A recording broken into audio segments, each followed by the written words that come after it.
Hello, everybody.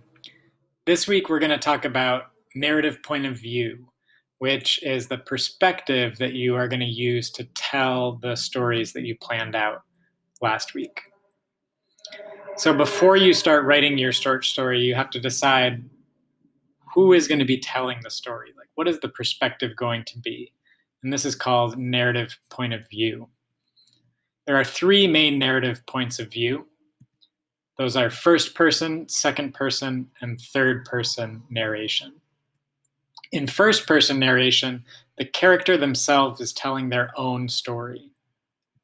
In second person narration, which you don't see very often, the narrator imagines that the reader is the character of this in the story. And then in third person narration, I'll get out of the way here.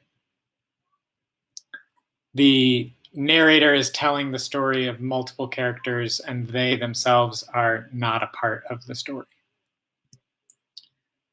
Let's look in a little bit more detail of what that means.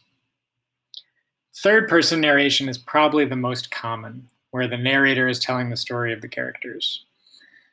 What you'll see in the way that you'll identify third person narration is you'll see lots of he, she, and they, and character names describing who is doing what and saying what. There are two different types of third person narration. One of them is called third person limited, and that means that the narrator is telling the story mostly from one character's perspective, and you're mostly hearing about what they're thinking and feeling about. The other kind is called omniscient, which is a word that means all knowing. And in third person omniscient narration, the narrator gives the reader information about what multiple characters are thinking and feeling, information that the characters probably don't have themselves and couldn't possibly know. So third person omniscient gives the reader a lot of information about what the different characters are thinking and feeling. First person narration is the next most common.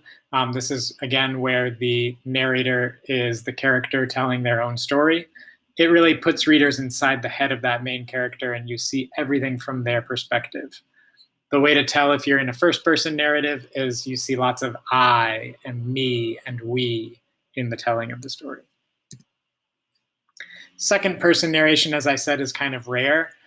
And this is where the narrator tries to make the reader able to picture themselves as a character in the story, and give traits of the character onto the reader.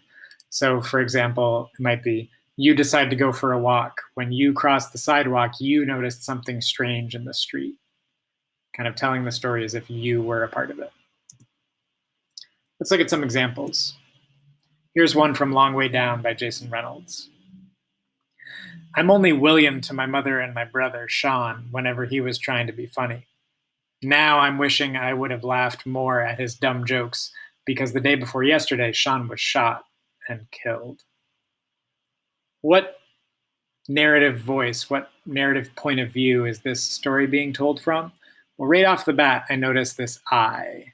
I'm only William to my mother, and he was my brother, my mother. Now I'm wishing I would have. This is first person. Will is telling his own story to us, the readers. So this is an example of first person narration. Here's another example. This one's Superhuman by Nicola Yoon, which we've read. Stop, she screams, before she can think better of it. Before she can think better of ordering a superhero intent on annihilation to stop doing just exactly as he pleases. To her surprise, he does stop. This one, because I see a lot of she and he, and I'm not, being told from the perspective of one of the characters. This is a third-person narrator who is telling the story of these two characters, separate from the narrator. Finally, here's an example of the last one. You thought everybody in America had a car and a gun. Your uncles and aunts and cousins thought so too. Right after you won the American Visa lottery, they told you, in a month, you will have a big car, soon a big house, but don't buy a gun like those Americans. This is an example of that rare second-person narration that Chimamanda Ngozi Adichie did in this story, which is one we haven't read. In this example, you see that you, like I was saying, and it really tries to make you imagine that you are this character and you're going through the things that this character went through. How can you choose between these? Well, they each have their strengths. The first person is the most personal, and it's the easiest to kind of show one character's thoughts and feelings. The second person is fun to play with because it forces the reader to put themselves in the character's situation. And third person is probably the most flexible. It's the easiest to mix dialogue and descriptions of multiple characters and be able to show the reader what multiple characters are thinking and feeling. But really what it comes down to is your own preference. Whatever style you feel most comfortable writing in, you should go with that. There is one more thing to consider when you're writing your story, and that is the verb tense, or the time that the story is taking place in. You have the choice between writing it in the past or in the present. The difference is not huge, but whatever you decide, you've got to stick with it. So in the past, you could say Amari dove out of the way as the car crashed into the light pole. He rolled across the pavement and scraped his face as broken glass flew in all directions. That same paragraph rewritten in present tense is Amari dives out of the way as the car crashes into the light pole. He rolls across the pavement and scrapes his face as broken glass flies in all directions. Just make sure whichever one of these you choose, you stick with it and you stay the same throughout the whole story.